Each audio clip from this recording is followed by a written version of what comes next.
श्रीराम समर्थ। वक्रतुंड महाकाय सूर्यकोटि समप्रभ निर्विघ्नं कुरु मे देव सर्वकार्येषु सर्वदा। गुरुर्ब्रह्मा गुरुर्विष्णुः गुरुर्देवो महेश्वरः गुरुः साक्षात् परब्रह्म तस्मै श्री गुरवे नमः। विदेहापरि चालवूनी प्रपंच मुमुक्षु जनालागी अध्यात्म चर्चा करोनी बहुलोकजे मेळवीती। नमस्कार त्या ब्रह्म चैतन्य मूर्ती अलंकापुरी पुण्यभूमी पवित्र तिथे नांदतो ज्ञान राजा सुपात्र तया आठवीता महापुण्य राशी। नमस्कार माझा सद्गुरु श्री ज्ञानेश्वराशी। सद्गुरुनाथ महाराज की जय। जय जय रघुवीर समर्थ। श्रीराम समर्थ। जय जय रामकृष्ण हरी। ಶ್ರೀ ಜ್ಞಾನೇಶ್ವರಿ ಅಧ್ಯಾಯ 14 ಗುಣತ್ರಯ ವಿಭಾಗ ಯೋಗ ಸಂಪುಟ 47 ಏಥ ಸತ್ವತೆ ಉತ್ತಮ ರಜತೆ ಮಧ್ಯಮ ತಿಹಿ ಮಾಜಿ ತಮ ಸಾವಿಯ ಆಧಾರೆ ಇವುಗಳಲ್ಲಿ ಸತ್ವ ಉತ್ತಮ ರಜೋಗುಣ ಮಧ್ಯಮ ಮೂರುಗಳಲ್ಲಿ ತಮ ಕನಿಷ್ಠವಾಗಿದೆ.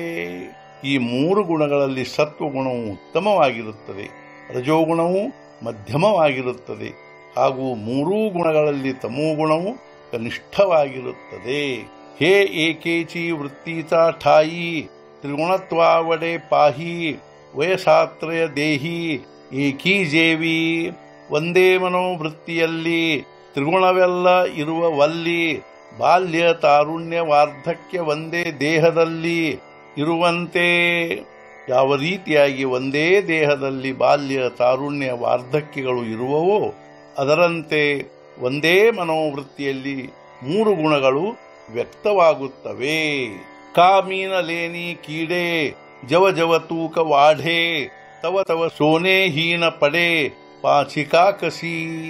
ಅಥವಾ ಸೇರಿದಂತೆ ಹೀನ ಧಾತುವು ಬೆಳೆಯುತ್ತ ಹೋಗುವುದು ತೂಕವು, ಆದರೆ ಬಂಗಾರದ ಗುಣವು 5 ರೂಪಾಯಿಗೆ ತೊಲೆಯಷ್ಟಾಗುತ್ತದೆ.